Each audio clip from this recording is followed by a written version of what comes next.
I'm Eric Polley at ericpolley.com, and we got 80 seconds to force Blender to open up in the correct monitor. This is one that has actually bugged me for a long time, and I tell you what, it is going to save a little bit of time, and a little bit of time can go a long way when you're using a program over and over. So let's jump into Blender.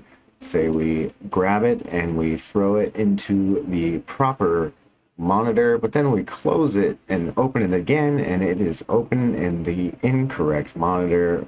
We're going to go ahead and just give a click somewhere and create a general project. Let's go to File, and let's see, Defaults, and we're going to save startup file.